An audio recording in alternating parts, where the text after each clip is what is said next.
Hello everyone. सो आज हम करने वाले हैं कुछ important question financial institution and investment management के। स्टार्ट करते हैं। जो ये मैंने अंडरलाइन किए हैं टॉपिक्स, ये मैंने इस वीडियो में डिस्कस नहीं करे हैं, ये आप खुद से भी कर सकते हो, आपकी मर्जी है। वरना ये वीडियो मोर देन इनफ है आपकी प्रिपरेशन के लिए, ठीक है। वरना आपका मन करे तो ये भी एक्स्ट्रा आप कर सकते हो, अच्छी बात है। जितना करके जाओगे उतना पेपर इजी रहेगा। और वीडियो के बीच में मैं कुछ इंपॉर्टेंट टॉपिक्स बताने वाला हूँ जो बहुत इंपॉर्टेंट है, ठीक है। उनको भी देख लेना, उनको तो ज़रूर ही कर लेना।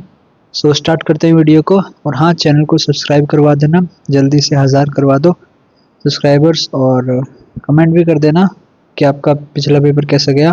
स्टार्ट करते हैं। पहला है capital market. Capital market deals with long term funds like share, debenture, bonds. अगर आपको स्टॉक मार्केट के इन सब चीज़ों के बारे में पता है तो ये पेपर और भी आसान होने वाला है, ठीक है। कैपिटल मार्केट क्या होता है? लॉन्ग टर्म फंड्स में डील करता है, जिसमें कि शेयर्स आते हैं, डिवेंचर्स आते हैं, बॉन्ड्स आते हैं, ठीक है। It help companies and governments to raise capital for growth and development. जो कंपनीज होती हैं वो अपने शेयर्स लेके आती हैं, आईपीओ लेके आती हैं, ठीक है। अपने शेयर अब वो डिबेंचर्स इशू करती हैं, बॉन्ड्स इशू करती हैं, जिससे कि कंपनी को पैसा मिलता है। इन्वेस्टर इन शेयर्स में कंपनी के इसमें इन्वेस्ट करता है और इन्वेस्टर को भी कुछ रिटर्न या कुछ इंटरेस्ट डिबेंचर्स पे मिल जाता है। ऐसे कंपनी को भी पैसा मिल जाता है और इन्वेस्टर भी अपनी इन्वेस्टमेंट पे कुछ पैसा कमा लेता है। Securities traded include equity shares, preference share, ठीक है। इक्विटी शेयर, प्रेफरेंस शेयर होते हैं, इसमें डिवेंचर्स होते हैं, बॉन्ड्स होते हैं और बहुत कुछ। Investor invest to earn return in the form of dividend and capital gain. जो इन्वेस्टर होता है अपनी इन्वेस्टमेंट करता है इक्विटी में, प्रेफरेंस शेयर में, डिवेंचर्स में, बॉन्ड्स में, वो क्या कमाता है? वो डिविडेंड मिलता है। इक्विटी शेयर्स पे, प्रेफरेंस शेयर पे डिविडेंड मिल जाता है, डिवेंचर्स पे इंटरेस्ट मिल जाता है, ठीक है। कैपिटल गेन भी मिल जाता है। जब शेयर्स का प्राइस बढ़ता है तो वो शेयर्स को सेल करके और पैसा कमा सकता है। उसने 100 पे खरीदा, वो 150 पे बेच के पैसे कमा लेगा, 50% प्रॉफिट, ठीक है। It act as a link between savers and borrowers for long term. जो पैसा सेव करके रखते हैं, जो पैसा बोरो करना चाहते हैं लॉन्ग टर्म अपनी कंपनी में इन्वेस्ट करने के लिए, उन दोनों को आपस में जोड़ता है, लिंक करने में हेल्प करता है। कैपिटल मार्केट इकोनॉमिक डेवलपमेंट को भी प्रमोट करता है, ठीक है। और लिक्विडिटी प्रोवाइड करता है सिक्योरिटीज़ को, कि भाई लोग आसानी से खरीद और बेच पाएँ, ठीक है। वरना अगर खरीदने वाले नहीं होंगे तो बेचने वालों को पैसा कैसे मिलेगा, और बेचने वाले नहीं होंगे तो इन्वेस्ट कौन करेगा, इन्वेस्ट कहाँ पर करेंगे लोग, ठीक है। ये लिक्विडिटी भी प्रोवाइड करता है कैपिटल मार्केट।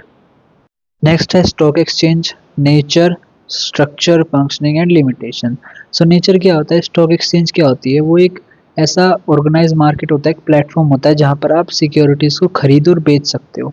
लेकिन खरीदने के लिए बीच में एक ब्रोकर चाहिए, जैसे कि एंजल वन हो गया, ग्रो हो गया, ये ऐसे ऐप्स होते हैं, ब्रोकर्स होते हैं, जिन पे आप सिक्योरिटीज़ का नाम सर्च करते हो, आपको कौन सी कंपनी के शेयर्स बाय करने हैं, और आप जाते हो और बाय करते हो। तो आपका जो ब्रोकर होता है वो आपके बिहाफ पे ऑर्डर को डाल देता है कि भाई ये इन्वेस्टर है, ये इतने शेयर्स खरीदना चाहता है, ठीक है। और वो जो ब्रोकर है वो कहाँ से खरीदता है? स्टॉक एक्सचेंज से खरीदता है, ठीक है। Stock exchange is a organised market for buying and selling securities. आप यहाँ पे शेयर्स की बाइंग सेलिंग होती है। ये एक मार्केट है, एक प्लेटफॉर्म है जो खरीदना और बेचने के लिए इस्तेमाल करा जाता है। Only listed securities are traded. जो इन स्टॉक एक्सचेंज पे लिस्ट हो रखी है वो ही ट्रेड हो सकती हैं। एनएससी और बीएससी जनरली ये बड़े स्टॉक एक्सचेंज है इंडिया के अंदर, ठीक है, जहाँ पर स्टॉक्स को खरीदा और बेचा जाता है, शेयर्स को, ठीक है। Trading is now mostly online. सारा काम ऑनलाइन हो गया, पहले तो पेपर पे होता था सब कुछ, ठीक है। It is a secondary market. इसको सेकेंडरी मार्केट बोलते हैं, जहाँ पर लोग खरीदना और बेचना करते हैं। प्राइमरी मार्केट क्या होता है? जब कंपनी पहली बार अपना आईपीओ लेके आती है, जैसे कि अभी रिसेंटली आया फिजिक्स वाला का आया है, इन सब के आईपीओ आए हैं, मीशो का आया है। ये सारे पहली बार मार्केट में आए हैं, पहली बार। ये पहले प्राइमरी मार्केट से पैसा रेज करते हैं। ये क्या करते हैं? लोग आईपीओ में पैसा लगाते हैं, लोगों का जो पैसा होता है वो इन कंपनी के पास चला जाता है और ये कंपनी शेयर्स देती है। फिर वो जो शेयर्स होते हैं वो स्टॉक एक्सचेंज पे लिस्ट हो जाते हैं, और फिर वहाँ पर जो जिनको आईपीओ मिल जाता है वो वहाँ पर उस शेयर को बेच और खरीद सकते हैं, ठीक है। आगे फ्यूचर में जो भी खरीदना बेचना चाहता है, जब वो शेयर स्टॉक एक्सचेंज पे आ जाता है तो वो आराम से खरीद और बेच सकते हैं, बहुत आसान है। अगर आपको पता है स्टॉक मार्केट के बारे में तो ये सारी चीज़ें बहुत आसान है आपके लिए। इसको रेगुलेट कौन करता है? SEBI, securities exchange board of India, ठीक है, securities and exchange board of India. Structure क्या होता है? इसमें मेंबर्स होते हैं, इन्वेस्टर होते हैं, लिस्टेड कंपनीज होती हैं, रेगुलेटर्स होते हैं, ये सारे इसका पार्ट होते हैं, ठीक है। और स्टॉक एक्सचेंज कौन से? एनएससी और बीएससी। क्लियरिंग सेटलमेंट सिस्टम होता है कि भाई किसी ने शेयर्स खरीदे तो उसका सेटलमेंट करना है कि उसके अकाउंट में शेयर जाने चाहिए और उसके अकाउंट से पैसा उसके अकाउंट में जाना चाहिए जिसने वो शेयर्स बेचे हैं, ठीक है। जिसने खरीदे हैं उसके अकाउंट में शेयर चले जाएंगे, जिसने बेचे हैं उसके अकाउंट में पैसा चला जाएगा। सो ये क्या होता है? ये पूरा क्लियरिंग कॉर्पोरेशन सेटलमेंट सिस्टम होता है, ठीक है। जो स्टॉक एक्सचेंज होता है वो मार्केट इंटरमीडिएटरीज के साथ ऑपरेट करता है, ठीक है।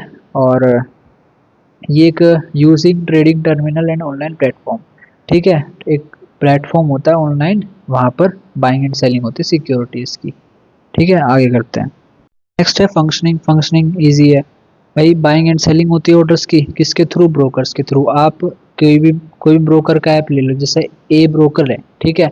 आपने वो ब्रोकर का ऐप खोला, उसमें आपने लिखा कि जिस भी कंपनी के आपको शेयर्स चाहिए, ठीक है, आपने लिखा ABC लिमिटेड के मुझे शेयर्स चाहिए, आप गए उसके शेयर पे क्लिक करा, बाय पे क्लिक करा, क्वांटिटी डाली, खरीद लिए, ठीक है। और ऐसे काम करता है। जो इन्वेस्टर होता है वो ब्रोकर के थ्रू ऑर्डर लगाता है और उसके अकाउंट में शेयर्स आते हैं, ठीक है। प्राइस जो होता है, जो शेयर का प्राइस होता है, डिमांड और सप्लाई के ऊपर डिपेंड करता है कि कितने लोग उसकी डिमांड कर रहे हैं और कितनी सप्लाई है मार्केट में। और ऐसी फंक्शनिंग होती है बेसिकली, ब्रोकर के थ्रू बाइंग सेलिंग होती है और सेटलमेंट करा जाता है। पेमेंट जो होती है बैंक के थ्रू होती है, ठीक है। जो शेयर्स होते हैं वो NSDL CDS जिसके साथ भी आपका डीमेट अकाउंट है वहाँ पर वो शेयर ट्रांसफ़र कर दिए जाते हैं। लिमिटेशन क्या होती है? Prices are affected by speculation. लोग स्पेकुलेट करते हैं कि इसके शेयर्स का प्राइस इतना जाएगा, जिसकी वजह से प्राइस बहुत फ्लक्चुएट हो जाते हैं कभी कभी। हाई रिस्क, बहुत ज़्यादा रिस्क है स्टॉक मार्केट में। छोटे इन्वेस्टर्स के लिए जो छोटी कैपिटल लेके आता है 5-10 हज़ार रुपये, उनके वो बहुत लॉसेस फेस कर सकते हैं यहाँ पर। लिमिटेशन और क्या है भाई? नॉलेज चाहिए, बिना नॉलेज के आप यहाँ पर नहीं आ सकते, ठीक है। मार्केट में मैनिपुलेशन भी होते हैं, बड़े बड़े जो इन्वेस्टर्स होते हैं वो मार्केट को मैनिपुलेट भी करके रखते हैं, ठीक है। Brokerage and taxes increase cost. Brokerage जो होती है, टैक्सेस जो चार्ज होते हैं उसकी वजह से अगर आप शेयर खरीदने जा रहे हो तो उस पर ब्रोकरेज लगती है, टैक्सेस लगते हैं, चार्जेस लगते हैं, जिसकी वजह से आपको थोड़े और एक्स्ट्रा पैसे देने पड़ते हैं। सो ये सारे कुछ लिमिटेशंस हैं। अब आगे करते हैं।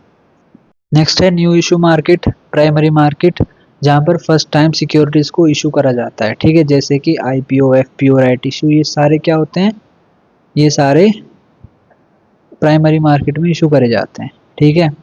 जो कंपनी होती है वो डायरेक्टली पैसा रेज करती है। अब जैसे कि सेकेंडरी मार्केट में क्या होता है? आप गए स्टॉक एक्सचेंज के, आपने ब्रोकर पे डाला कि मुझे इस कंपनी के शेयर्स खरीदने हैं, तो वो ब्रोकर क्या करेगा? जिस बंदे ने बेचे होंगे उसके शेयर्स आपके अकाउंट में डाल देगा और आपके अकाउंट से जो पैसे लेगा, जितने के भाव पे आपने खरीदे हैं, उस पैसे को लेके उस बंदे के अकाउंट में डाल देगा, ठीक है। लेकिन प्राइमरी मार्केट में ऐसा नहीं होता। आप IPO लगाते हो, ठीक है। जनरली मेन बोर्ड IPOs जो होते हैं उनमें 15,000 के आसपास का इशू साइज होता है, एक लॉट जो होता है। सो आप 15,000 रुपये इन्वेस्ट करते हो, वो जो पैसे होते हैं ना वो डायरेक्टली कंपनी के पास जाते हैं, वो आप किसी आदमी को नहीं देते।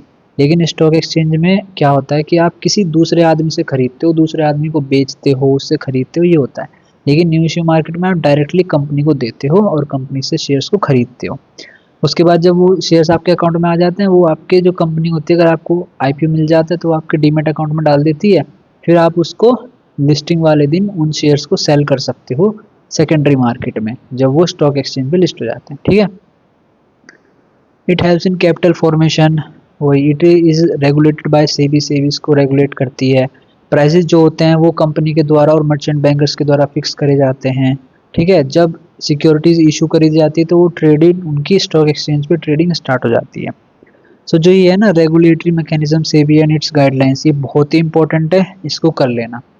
तो सेबी जो होती है, securities and exchange board of India, वो पूरा स्टॉक मार्केट को देखती है। कुछ घपला हो, कुछ भी गलत हो, उस सब का काम, उसको संभालने का काम सेबी का होता है कि कुछ गड़बड़ी ना हो, अच्छे से सब चलता रहे। तो सेबी जो है वो स्टेब्लिश करी गई थी 1988 में, और इसकी स्टैट्यूटरी पावर्स जो मिली थी वो इसी मिली थी 1992 से मेन फंक्शनिंग स्टार्ट हुई थी। ठीक है। सेबी जो होती है वो कैपिटल मार्केट को, स्टॉक एक्सचेंज को और इंटरमीडिएटरीज को, जो बिचौली होते हैं, ब्रोकर ब्रोकर और ये जो मर्चेंट बैंकर्स ये सब आते हैं, इन सबको रेगुलेट करती है। ठीक है, ये काम सेबी का होता है कि इन सब पे नज़र रखना, कुछ गड़बड़ी तो नहीं कर रहे।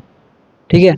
इसका जो सेबी का काम होता है मेन, प्रोटेक्ट करना इंटरेस्ट ऑफ द इन्वेस्टर, कि भाई इन्वेस्टर के साथ कुछ गलत ना हो, कि भाई ये बड़े बड़े लोग हैं, ये कहीं उसका पैसा लेके भाग ना जाए, ऐसा नहीं होना चाहिए, सब कुछ होना चाहिए। सेबी क्या देखता है, फेयर हो, ट्रांसपेरेंट हो, orderly functioning of securities market, मतलब सब कुछ फेयर हो, ट्रांसपेरेंट हो। ठीक है। सेबी जो होता है वो गाइडलाइंस इशू करता है आईपीओ के, राइट इशू के, और जितनी भी गाइडलाइंस होती है उन सब के बारे में सेबी गाइडलाइंस इशू करता है, रूल्स रेगुलेशन बनाता है। सेबी जो होता है वो रेगुलेट करता है ब्रोकर को, मर्चेंट बैंकर्स को, म्यूचुअल फंड को, पोर्टफोलियो मैनेजर्स को, इन सब को। ठीक है। और कोई अगर गलत करता है तो उसको सस्पेंड भी करा जाता है, बैन भी करा जाता है, पेनल्टी भी लगती है, और बहुत बार तो जेल भी होती है। ठीक है, कि कोई आप फाइनेंशियल फ्रॉड कर रहे हो, ये सब सब करते हैं आगे। नेक्स्ट है portfolio concept. Portfolio is a collection of different security. देखो, पोर्टफोलियो अब एक तरीके से मानो एक डब्बा है। ठीक है। उस डब्बे के अंदर आपने एबीसी कंपनी के शेयर्स डाल दिए, फिर दूसरी कंपनी के शेयर्स डाल दिए, या आपने म्यूचुअल फंड डाल दिया, उसमें बॉन्ड्स डाल दिया। अगर आप इक्विटी शेयर्स में लगा के रखोगे तो भाई बहुत रिस्क है। तो इन्वेस्टर क्या करता है, वो अलग अलग जगह पैसा लगा के रखता है। वो थोड़ा शेयर्स में लगा देगा, थोड़ा गोल्ड में लगा देगा, थोड़ा म्यूचुअल फंड्स में लगा देगा, थोड़ा बॉन्ड्स में लगा देगा, जिससे क्या होगा, उसका रिस्क कम हो जाएगा। अगर सारा पैसा एक ही जगह लगा के रखेगा ना, सपोज एक ही जगह लगा के रखा, और वो ही अगर इसने इक्विटी शेयर्स में लगा के रखा और वो कंपनी डूब गई, तो वो तो एकदम खत्म है, बर्बाद हो जाएगा। ठीक है। लेकिन वहीं अगर वो शेयर्स में लगा के रखे, गोल्ड में रखा है, तो क्या होगा, गोल्ड ऊपर जाएगा तो पैसा बन जाएगा। अगर कंपनी का थोड़ा सा शेयर्स का प्राइस टूट भी गया तो कुछ नहीं होगा, उसको इतना फर्क नहीं पड़ेगा। क्यों? क्योंकि दूसरी जगह जहाँ पैसा लगा रखा है वहाँ अच्छा अच्छा रिटर्न मिल रहा है उसको, तो उसका जो रिस्क है ना वो कम हो जाएगा। तो पोर्टफोलियो क्या होता है, एक ऐसा कलेक्शन ऑफ डिफरेंट सिक्योरिटीज। ठीक है। ये क्या करता है, रिस्क को कम करता है। पोर्टफोलियो में include asset from different industries, अलग अलग इंडस्ट्री के इक्विटी शेयर्स भी हो सकते हैं, कि भाई किसी ने कोल में लगा रखा है पैसा, किसी में किसी कंपनी के रिन्यूएबल शेयर्स में लगा रखा है, कोई कंपनी मतलब रिन्यूएबल सोलर एनर्जी से रिलेटेड काम करती है, उसमें पैसा लगा रखा है, ऐसा। ठीक है। सो इन्वेस्टर जो होता है वो सिक्योरिटीज को चूज करता है रिस्क और रिटर्न के प्रेफरेंस पे, कि भाई उसका रिस्क झेलने की कैपेसिटी कितनी है। ठीक है। पोर्टफोलियो एग्रेसिव भी होते हैं, बैलेंस भी होते हैं, और कंजर्वेटिव भी होते हैं। एग्रेसिव मतलब बहुत ही ऐसा पोर्टफोलियो बनाया जाता है कि अगर कुछ भी गड़बड़ी हुई तो पूरा खत्म है, लेकिन अगर अच्छा चला ना तो बहुत ही पैसा बना के देगा दूसरों के मुकाबले। बैलेंस मतलब ठीक ठाक रिस्क, ये सब। कंजर्वेटिव बिल्कुल सेफ लेके चलता है, कि भाई ज़्यादा रिस्क ना हो, कि मैं ज़्यादा पैसा लूज नहीं कर सकता, ये सब। Portfolio risk and return. Return वो जो बंदा इन्वेस्ट करता है पैसों को, और उस पर जो पैसा कमाता है वो हो गया रिटर्न। और रिस्क क्या हो गया, कि भाई अगर वो पैसा मान लो कुछ जहाँ उसने पैसा लगाया वहाँ कुछ ऊपर नीचे हो गया, शेयर्स का प्राइस ऊपर नीचे चला गया, तो वो रिस्क हो गया। ठीक है। रिस्क जो होता है वो वेरिएंस एंड स्टैंडर्ड डेविएशन पे देखा जाता है, कि भाई अगर मार्केट इतना गिरा तो मेरा पोर्टफोलियो कितना गिरेगा। ठीक है, कितना चेंज आएगा, ये होता है।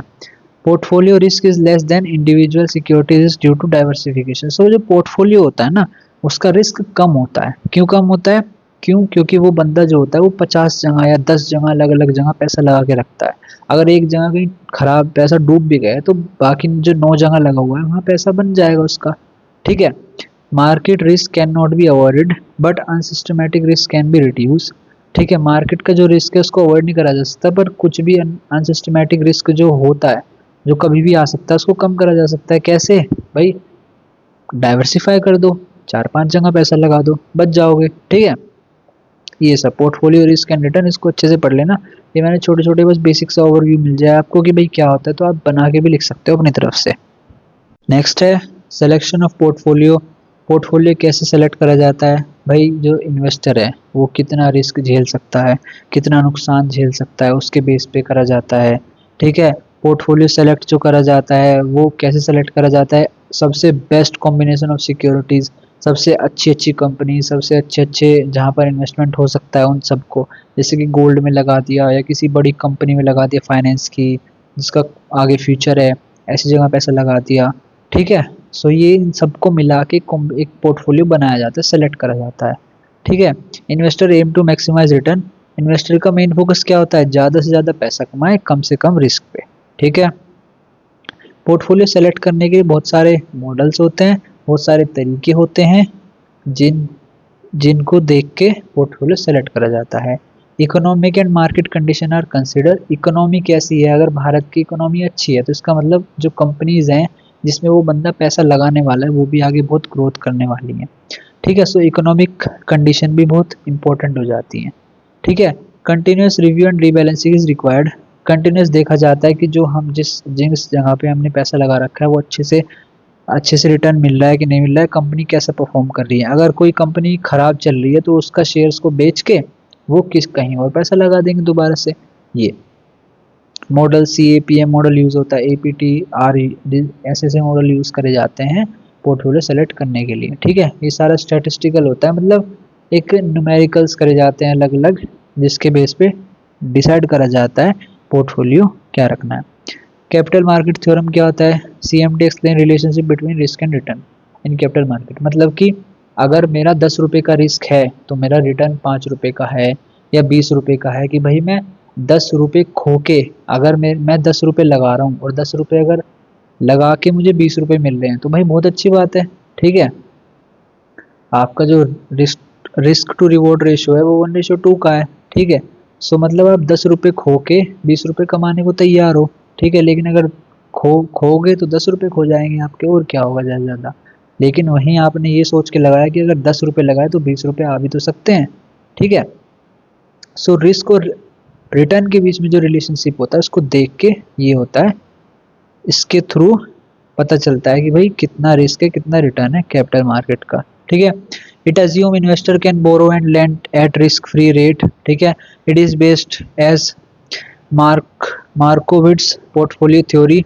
और investor hold a market portfolio, risk is measured by standard deviation, वही कितना ऊपर नीचे हो रहा है ये सब। ठीक है, सो CMT ये होता है, इसको आप अच्छे से देख लेना, और अच्छे से एग्जाम्पल में मैंने बेसिक सा ओवरव्यू दे दिया। ये थ्योरम है, ये कुछ चीज़ें हैं, ये आ सकते हैं, ये भी इंपॉर्टेंट है। ठीक है, नेक्स्ट है capital asset pricing model CAPM। CAPM explains expected return of security, कि भाई जो सिक्योरिटी है जहाँ आपने पैसा लगा रखा है वो कितना रिटर्न दे सकती है, कितना एक्सपेक्टेड रिटर्न दे सकती है।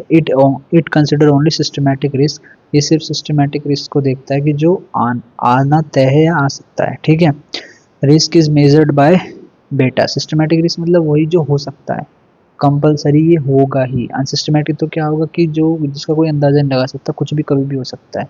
ठीक है, so risk is made by beta. Beta कि भाई अगर मार्केट एक, मतलब ये बीटा के थ्रू मेजर किया जाता है, मतलब कि अगर मार्केट 1 रुपये से मूव किया या तो मेरा जो शेयर्स है वो कितना रुपए से मूव करेगा। ठीक है, कितना बीटा होगा, ऊपर नीचे कितना होगा। ठीक है, मार्केट के कंपैरिजन में। Higher beta means higher risk, अगर ज़्यादा बीटा हाई होगा तो ज़्यादा रिस्क होगा, और जो रिटर्न होगा वो भी हाई होगा।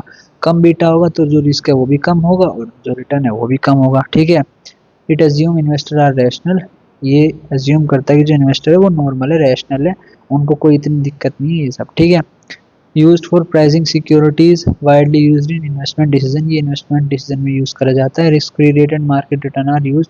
रिस्क फ्री रेट और मार्केट रिटर्न जो होता है कि मार्केट कितना पैसा कमा के दे रहा है, इन दोनों को मिक्स करके यूज़ करा जाता है कि अगर आप नॉर्मल निफ्टी में पैसा लगाते तो कितना बनता, और अगर आपने इस शेयर्स में लगाया तो कितना बना, दोनों को कंपेयर करा जाता है generally. Arbitrage pricing theory, APT explains return using multiple risk factor. जो APT होता है वो ये बताता है कि अलग अलग जो रिस्क फैक्टर हैं उनको इंक्लूड करके आप कितना पैसा कमा सकते हो। मतलब अगर आपके शेयर्स में 50 दिक्कतें आ गई तो आप कितना रिटर्न कमा पाओगे। ठीक है, ये CAPM का अल्टरनेटिव होता है। Return are affected by economic market factors, कि भाई अगर इकोनॉमिक कंडीशन अच्छी है तो रिटर्न अच्छे, और अगर इकोनॉमिक कंडीशन बेकार है तो रिटर्न भी बेकार। ठीक है, more flexible than CAPM use for portfolio diversification के लिए यूज़ करा जाता है। ये दोनों कैपिटल एसेट प्राइसिंग मॉडल, इसको और अच्छे से डिटेल में कर लेना। ब्रीफ सा दे रहा हूँ मैं ओवरव्यूज़ का, ठीक है, क्योंकि ये सारे कॉन्सेप्ट थोड़े बड़े हैं, इनको समझाने में वो ये काफ़ी टाइम भी जाएगा और इतना टाइम भी नहीं। सो एक ब्रीफ सा ओवरव्यू ले लो आप, बाकी इसको डिटेल में अच्छे से कर लेना। CAPM काफ़ी इंपॉर्टेंट है और ABT भी बहुत इंपॉर्टेंट है, ठीक है, एडवर्टाइज प्राइसिंग थ्योरी। नेक्स्ट है IDBI, industrial development bank of India, ठीक है। ये जो इंस्टीट्यूशंस है ना, ये काफ़ी इंपॉर्टेंट है। नाबार्ड भी बहुत इंपॉर्टेंट है। इन सबको ज़रूर करके जाना, एक ना एक पक्का आएगा, ठीक है, एक ना एक ज़रूर आएगा, ये देख लेना अच्छे से। IDBI क्या होता है? Industrial development bank of India है। ये इस्टेब्लिश हुआ था 1964 में। Development of finance, as a development of financial institution, it provide long term finance provide करता है इंफ्रास्ट्रक्चर प्रोजेक्ट के लिए। भाई जितनी भी बिल्डिंग बनेगी उन सब के लिए ये लोन प्रोवाइड करता है एक तरीके से। इट सपोर्ट इंडस्ट्रियल ग्रोथ हो, अब हमारे देश में इंडस्ट्री ग्रोथ हो, मॉडर्नाइजेशन हो, उस सब में ये हेल्प करता है, लोन प्रोवाइड करता है, ठीक है। और IDBI was later converted to commercial bank. So जो IDBI था, ये बाद में, पहले तो एक नॉर्मल डेवलपमेंट बैंक था, लेकिन बाद में एक कमर्शियल बैंक की तरह कर दिया। सो डिमांड डिपॉजिट ये सब भी एक्सेप्ट करने लगा। इट सपोर्ट MSMEs, ठीक है, स्मॉल कंपनीज और लार्ज इंडस्ट्रीज को ये सपोर्ट करता है, ठीक है, और रेगुलेटेड बाय RBI। ICC क्या है? Industrial credit and investment corporation of India. ICSC जो था वो स्टैब्लिश हुआ था 1955 में as a DFI। It provide finance assistance to industries and business, वही फाइनेंशियल लोन प्रोवाइड करना बिजनेसेस को, इंडस्ट्रीज को, ठीक है। It offer term loan, project finance, advisory service. So आप बेसिकली इसमें क्या लिख सकते हो इंपॉर्टेंट, इसके एक तो इनकी इस्टेब्लिशमेंट की डेट लिख सकते हो, ठीक है, और ये इट फाइनेंस SMEs, ठीक है, स्मॉल मीडियम एंटरप्राइज को फाइनेंस करता है, कॉर्पोरेट्स को और रिटेल कस्टमर्स को फाइनेंस करता है। It operate under RBI regulatory, ठीक है। ICSC later merge with into ICSC bank, ठीक है। सो ICSC जो था ये ICSC बैंक के साथ मर्ज हो गया, अभी दोनों मिलकर काम करते हैं आपस में। It support foreign and domestic investment, कि फॉरेन में इन्वेस्टमेंट हो, डोमेस्टिक इन्वेस्टमेंट हो, ठीक है, उसको भी ये सपोर्ट करता है, ठीक है। और लॉन्ग और offers term loans, project finance and advisory service. Next है IFCI, industrial finance corporation of India. IFCI was established in 1948, the first DFI in India. So DFI means development financial institution, ठीक है। सो ये सारे institution बनाए गए थे development करने के लिए। ये लोन्स प्रोवाइड करते थे, guaranteed and underwriting service provide करते थे। It help in industrial diversification. It support new industrial project, नए नए इंडस्ट्री में आते थे प्रोजेक्ट, उनको सपोर्ट करता है ये IFCI, ठीक है। इट सपोर्ट प्रायोरिटी सेक्टर, जिन सेक्टर्स में बहुत ज़्यादा ज़रूरत है, जहाँ पर ज़्यादा प्रायोरिटी दी जाती है, उनको सपोर्ट करता है, ठीक है। It is regulated by government of India and RBI। Regional rural banks RRBs were established under RRB Act 1976. They provide banking service rural areas और सेमी अर्बन एरियाज में ये सर्विस प्रोवाइड करते हैं अपनी, ठीक है, फार्मर्स को, आर्टिशंस को, स्मॉल ट्रेडर्स को। ये loan, deposits and credit facilities भी प्रोवाइड करते हैं। RRB promote financial inclusion. They work with local languages and culture, ठीक है। Sponsored by public sector bank, regulated by RBI and NABARD, ठीक है, इसके अंडर ये रेगुलेट करे जाते हैं। और आप ये देखना हर एक चीज़ में ये कॉमन है कि ये जो है ये डेवलपमेंट में हेल्प करते हैं, इकोनॉमी के, फाइनेंशियल इंक्लूजन प्रोवाइड करते हैं, लोन्स प्रोवाइड करते हैं, ये सब तो बेसिक है, आप लिख ही सकते हो। नेक्स्ट है NABARD, national bank of for agriculture and rural development. NABARD जो होता है इस्टेब्लिश हुआ था 1982 में by an act of parliament. It is full form is national bank for agriculture and rural development. It is the apex institution of agriculture and rural finance, मतलब कि जो भी गांव के जो रूरल छोटे छोटे फाइनेंस होते हैं, जो बैंक्स होते हैं, उनको ये क्या करता है, उनको ये रेगुलेट करता है। NABARD provide refinance to banks and financial institution. It support farmer, SHGs, MSMEs and rural entrepreneur, ठीक है। गांव के इलाके में जनरली ये डेवलपमेंट का काम करता है, रूरल इंफ्रास्ट्रक्चर को प्रमोट करता है डेवलपमेंट के लिए, ठीक है। It supervise cooperative banks and regional rural bank. NABARD जो होता है implements various government rural development scheme, मतलब जो भी गवर्नमेंट डेवलपमेंट स्कीम बनाती है रूरल एरियाज में, इसका काम होता है उनका डेवलपमेंट करवाना।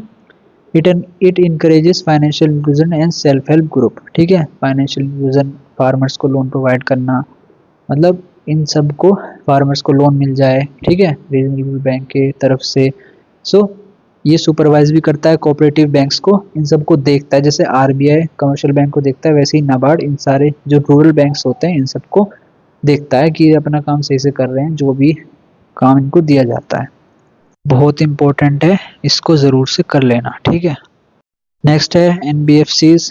सो NBFCs mean non banking financial company registered under companies act 2013 regulated by RBI. इनको आरबीआई इसको एनबीएफसीज को रेगुलेट करता है RBI. They can not accept demand deposit, मतलब कि जैसे कमर्शियल बैंक में आप डिपॉजिट करके आते हो, ठीक है, उसकी तरह ये एक्सेप्ट नहीं कर सकते डिमांड डिपॉजिट्स को। They do not issue cheques, cheques को भी ये इशू नहीं कर सकते। Minimum net on fund required, मतलब कि एक फंड एक पैसा इनके पास मिनिमम होना चाहिए, तभी इनको एनबीएफसी कहा जाता है। कुछ रिक्वायरमेंट होती है एनबीएफसी बनने के लिए भी, ठीक है। So operate alongside banks but with fewer powers, मतलब बैंक्स की तरह ही काम करते हैं ये, पर ऐसे नहीं कि कोई भी आप जाके बैंक इनको पैसे डिपॉजिट कर रहे हो, पैसे ले रहे हो, डेबिट कार्ड इशू करवा रहे हो, ये सब नहीं कर सकते, दूसरे काम करते हैं लोन वोन प्रोवाइड करने के, ठीक है। एनबीएफसी के टाइप्स क्या होते हैं? Asset finance companies, loans company जो लोन प्रोवाइड करते हैं, इन्वेस्टमेंट कंपनीज होती हैं जो इन्वेस्टमेंट करती है, infrastructure finance companies, housing finance जो हाउसिंग लोन प्रोवाइड करते हैं, ठीक है। Factoring companies, peer to peer lending NBFCs ऐसी भी होती हैं जो एक दूसरे को ही पैसा लैंड करती हैं, ये भी एनबीएफसीज होती हैं। एनबीएफसी का काम क्या होता है?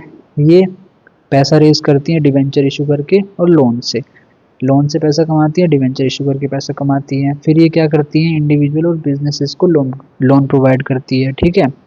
उसके बाद क्या होता है? ये वहाँ से पैसा कमा लेती हैं, ठीक है। नीश मार्केट में फोकस करती हैं। फास्टर लोन अप्रूवल, ये बहुत जल्दी लोन अप्रूव कर देती हैं, ठीक है। क्यों? क्योंकि इनका मेन कोर काम यही होता है, ठीक है। आरबीआई के नॉर्म्स फॉर लैंडिंग इन सबको फॉलो करा जाता है। ये हायर इंटरेस्ट रेट चार्ज करती हैं बैंक से, ठीक है। ईएमआई को रेगुलरली कलेक्ट करना, टेक्नोलॉजी यूज़ करती हैं, मतलब ऑनलाइन ज़्यादा काम करते हैं ये सारा, ठीक है। लेटेस्ट टेक्नोलॉजी यूज़ करती हैं, ठीक है। सबमिट रिपोर्ट्स टू आरबीआई, जो भी इनकी रिपोर्ट्स होती हैं वो सारी आरबीआई को सबमिट करती हैं। एनबीएफसी का वर्किंग होता है, ये कैसे कैसे पैसा कमाते हैं। पहले तो ये फंड लेके आते हैं डिवेंचर इशू करके और लोन से, ठीक है। उसके बाद ये लोन प्रोवाइड करते हैं इंडिविजुअल्स को, बिजनेसमैन को, और फिर वहाँ से पैसा कमा लेते हैं, ठीक है। नेक्स्ट है NBFC strategies for commercial viability, focus on specialised lending segment. तो ये एक पर्टिकुलर सेगमेंट में ही फोकस करते हैं जहाँ पर ये लैंडिंग करते हैं। पर्टिकुलर उनका सेगमेंट होता है कि भाई हम हाउसिंग को लोन देंगे या दूसरे लोन देंगे, जो भी है। डिजिटल प्लेटफॉर्म्स का यूज़ करते हैं ताकि कॉस्ट कम से कम आए। मेंटेन स्ट्रॉन्ग रिस्क मैनेजमेंट भी इनका स्ट्रॉन्ग होता है, ये उन्हीं को लोन देते हैं जो जहाँ से वापस भी ये ला सकते हैं, ठीक है, रिकवर कर सकते हैं पैसा। डाइवर्सिफाई लोन पोर्टफोलियो होता है। इम्प्रूव रिकवरी एंड मैकेनिज्म, ठीक है। इनका जो रिकवरी मैकेनिज्म होता है उसको इम्प्रूव करते हैं ताकि पैसा अच्छे से रिकवर हो पाए सारा। कंट्रोल ऑपरेटिंग एक्सपेंसेस, जो भी है, ये सारी चीज़ें हैं एनबीएफसी की जो स्ट्रेटजीज है for commercial viability. Insurance organisation, insurance क्या है? Insurance companies are regulated by IRDI, govern by insurance act 1938, can be public और प्राइवेट सेक्टर, ठीक है। Provide risk protection and to individual and business. आप insurance लेते हो, car insurance, term insurance, life insurance, ठीक है। बहुत सारे अलग अलग तरीके के इंश्योरेंस होते हैं। आप क्या करते हो? एक प्रीमियम पे करते हो, प्रीमियम पे करके फ्यूचर में अगर आपका कार का एक्सीडेंट हो गया तो फिर आपको पैसा मिलता है, आपकी कार ठीक करवाने के लिए पैसा देते हैं, ठीक है। सो ये होता है इंश्योरेंस ऑर्गेनाइजेशन, ये होती हैं, ठीक है। Promote social and economic security, ये सोशल और इकोनॉमिक सिक्योरिटी भी प्रोवाइड करते हैं। किसी का कोई कार्गो जा रहा था और वो डूब गया पानी में कुछ गड़बड़ी की वजह से, जितना भी उसमें सामान था उसको सारा जितनी भी कॉस्ट थी वो सारी इंश्योरेंस कंपनी वापस कर देगी अगर इंश्योरेंस करवाया होगा तो। सो ये होता है इंश्योरेंस ऑर्गेनाइजेशन ऐसे काम करती है, ठीक है। नेक्स्ट है इंश्योरेंस ऑर्गेनाइजेशन के टाइप्स क्या होते हैं? लाइफ इंश्योरेंस कंपनीज होती हैं, जनरल इंश्योरेंस, हेल्थ इंश्योरेंस भी प्रोवाइड करती हैं, पब्लिक सेक्टर इंश्योरेंस होते हैं, प्राइवेट सेक्टर इंश्योरेंस होते हैं, री इंश्योरेंस कंपनीज होती हैं, माइक्रो इंश्योरेंस प्रोवाइडर्स। ये अलग अलग तरीके की इंश्योरेंस कंपनीज होती हैं जो अलग अलग तरीके का इंश्योरेंस प्रोवाइड करते हैं। टाइप्स होते हैं इंश्योरेंस, इतने टाइप की ऑर्गेनाइजेशन होती है।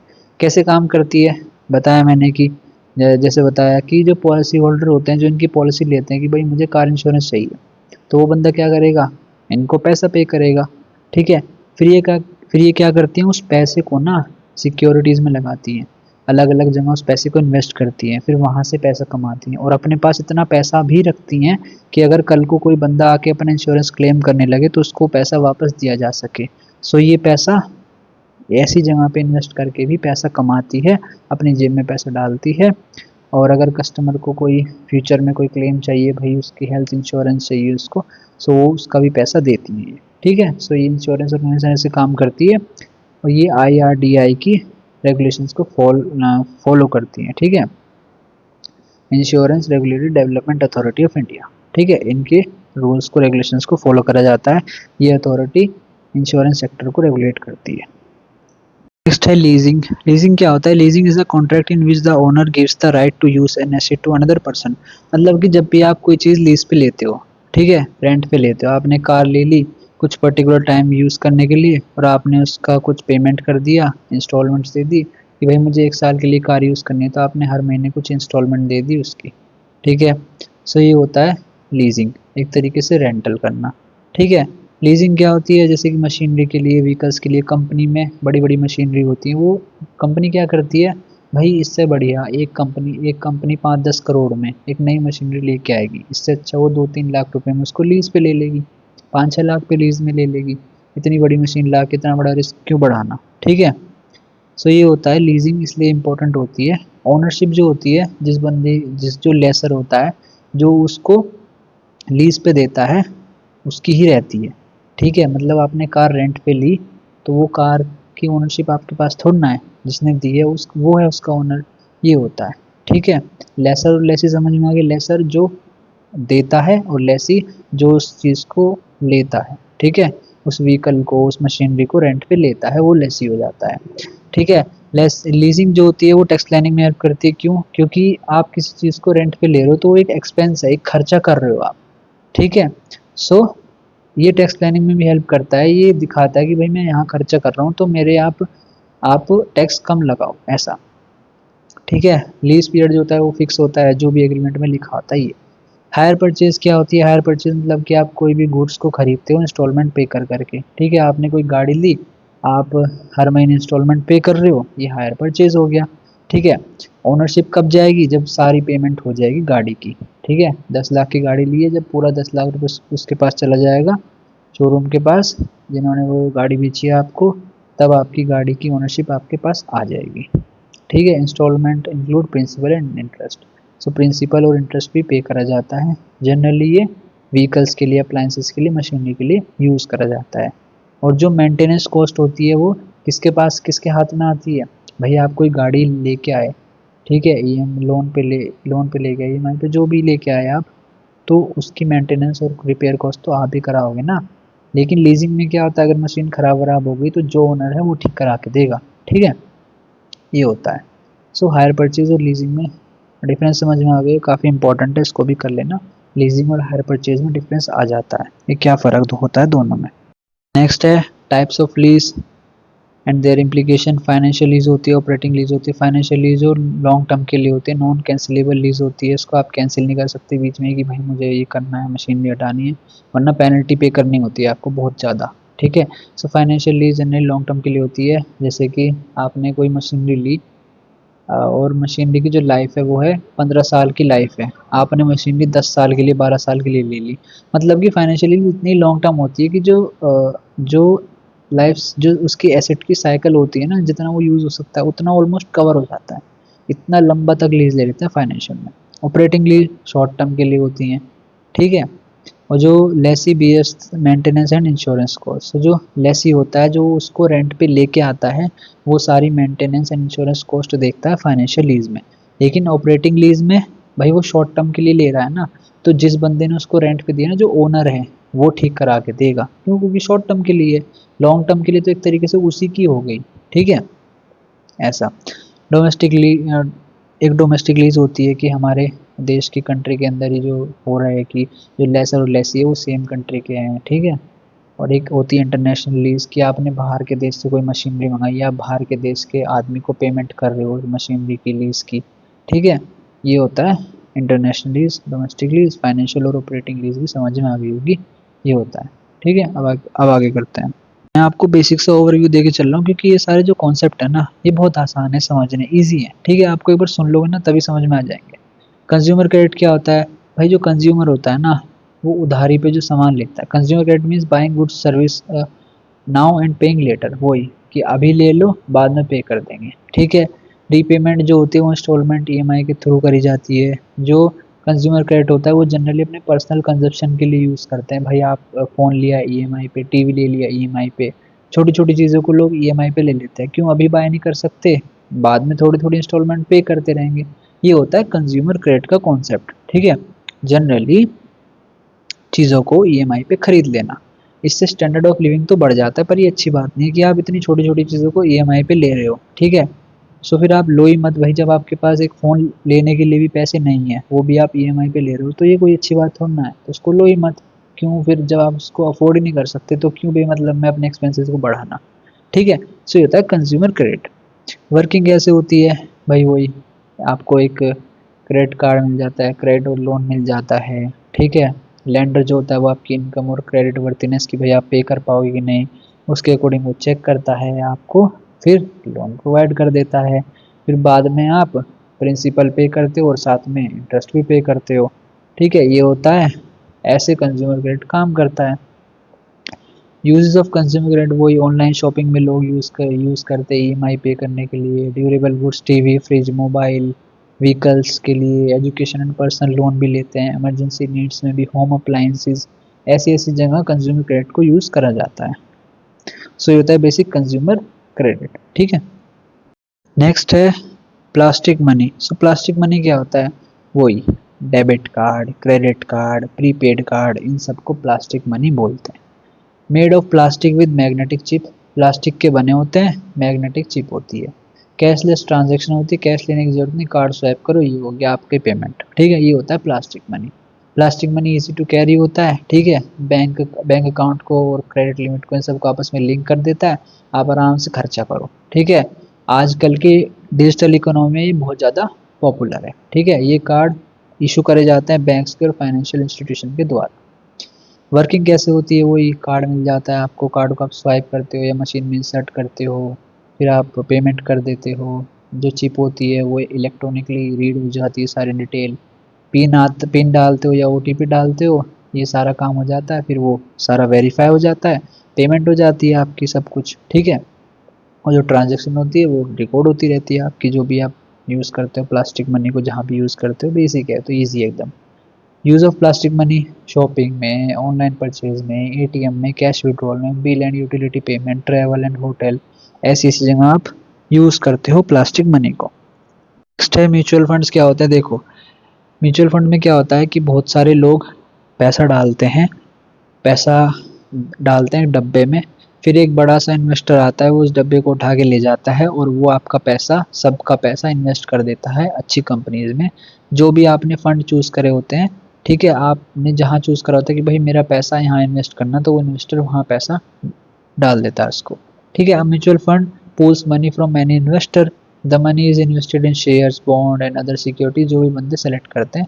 और जो म्यूचुअल फंड होते हैं वो प्रोफेशनली मैनेज होते हैं, और जो इन्वेस्टर्स होते हैं उनको यूनिट मिलती है, भाई जितना भी उन्होंने इन्वेस्टमेंट कर रखा है उसके बेस पे उनको कुछ यूनिट मिलती है, 1 यूनिट 2 यूनिट, जितने भी उनको इन्वेस्टमेंट होती है। ठीक है, म्यूचुअल फंड जो होते हैं वो डाइवर्सिफिकेशन को ऑफर करते हैं, जो कि अच्छी बात है। ठीक है, इससे क्या होता है, रिस्क कम हो जाता है और आप रिटर्न भी अच्छा ले सकते हो। ठीक है, ये सेबी के द्वारा रेगुलेट करा जाता है और छोटे और बड़े इन्वेस्टर दोनों के लिए सूटेबल रहता है। म्यूचुअल फंड कितने टाइप्स के होते हैं? इक्विटी फंड, डेब्ट fund, balance fund, index fund, sectoral fund.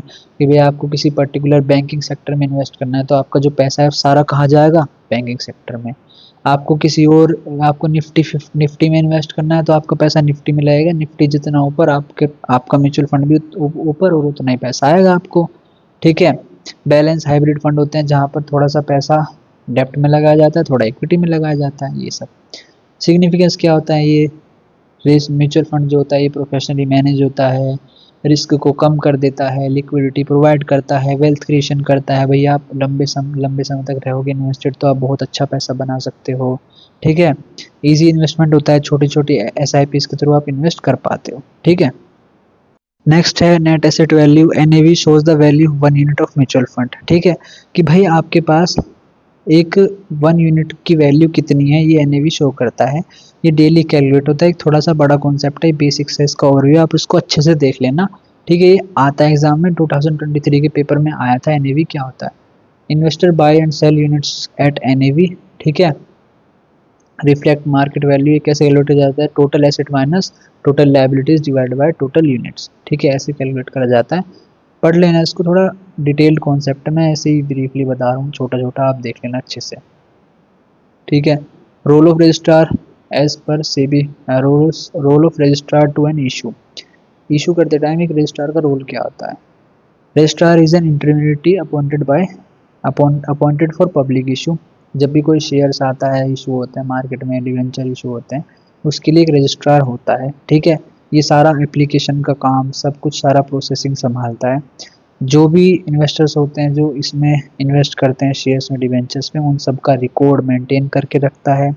Allotment भी करता है, आपने आईपीओ में इन्वेस्ट करा और आईपीओ में इन्वेस्ट जो करा आपने, आपका पैसा गया, उसका रिकॉर्ड रखना, आपको अलॉटमेंट मिली नहीं मिली, इस सब का अलॉटमेंट रखना, फिर आपका पैसा वापस आएगा, रिफंड होगा, उस सब का ध्यान कौन रखता है, ये रजिस्ट्रार रखता है। ठीक है, it assist in dematerialisation of securities को डिमेटलाइज करने का में भी हेल्प करता है ये। रजिस्टर अपडेट्स इन्वेस्टर, ये जो ये रजिस्ट्रार होता है ये इन्वेस्टर की डिटेल, शेयर्स कितने हैं उसके पास, कितने बेचे, कब बेचे, क्या बेचा, ये सारा रिकॉर्ड रजिस्ट्रार रखता है। ठीक है, नेक्स्ट है अंडरराइटर। देखो, अगर आपको स्टॉक मार्केट के बारे में पता है ना, तो सच में मैं बोल रहा हूँ ये सारी चीज़ें बहुत आसान हैं आपके लिए। ठीक है, लेकिन अगर नहीं पता तो समझ में आ जाएगा, बेसिक सा ओवरव्यू आप पढ़ के जा सकते हो, थोड़ा बहुत देख सकते हो। ठीक है, underwriter gives assurance to subscribe to an unsubscribe portion of issue. देखो, जब एक आईपीओ आता है ना, अगर कंपनी 100 करोड़ का आईपीओ लेके आई है और सपोज कंपनी को 100 करोड़ रुपए नहीं मिले, तो अंडरराइटर का काम होता है कि इसको सब्सक्राइब करवाना कि भाई लोग उसमें पैसा लगाएं। ठीक है, वरना अंडरराइटर क्या होता है, कुछ पैसा अपनी तरफ से भी डाल देता है कि भाई कुछ पैसा मैं डाल देता हूँ, तो तेरा जो 100 करोड़ का तो आईपीओ लेके आता है पूरा सब्सक्राइब हो जाएगा, अब तू आराम से इशू कर सकता है। होता क्या है, अगर आईपीओ पूरा सब्सक्राइब नहीं हुआ अच्छे से, या कुछ परसेंटेज होता है 90% तक समथिंग होता है, अगर वो सब्सक्राइब नहीं हुआ तो आईपीओ वो नहीं आएगा मार्केट में। अगर लोग उसमें पैसा खूब भर भर के लगाते हैं तो वो आईपीओ इशू हो जाएगा। ठीक है, अंडरराइटर जो होता है वो कंपनी को हेल्प करता है पैसा रेज करने में। अंडरराइटर जो होता है वो रिस्क को कम करता है, इशू ऑफ फेलियर। अगर कोई आईपीओ आ रहा है और सपोज उसको आने के लिए बस 2 करोड़ की कमी पड़ रही है, तो अंडरराइटर क्या बोलेगा कि भाई मैं डाल देता हूँ 2 करोड़ रुपए, तेरा आईपीओ आ जाएगा मार्केट में, तो टेंशन मत ले। ठीक है, if public does not subscribe fully, underwriter buys remaining securities. तो जो कुछ पोर्शन होता है वो अंडरराइटर बाय कर लेता है, हेल्प करता है आईपीओ को मार्केट में आ जाए। ठीक है, ये है अंडरराइटर जो होते हैं वो must be registered with SEBI, SEBI के साथ रजिस्टर्ड होने चाहिए और सारे रूल्स रेगुलेशन को फॉलो करना होता है इन लोगों को। ठीक है, आज की वीडियो में बस इतना ही, अच्छे से पढ़ लेना, इजी है सारी चीज़ें, वीडियो को दोबारा से देख लेना चाहे तो, और मैंने बेसिक सा ओवरव्यू दे दिया, आपको समझ में आ जाएगा। सो बेस्ट ऑफ लक आपके एग्ज़ाम के लिए, और मिलते हैं अगली वीडियो में। चैनल को सब्सक्राइब कर देना, वीडियो को लाइक कर देना, कमेंट करके बताना कोई भी डाउट हो तो। So thank you, bye.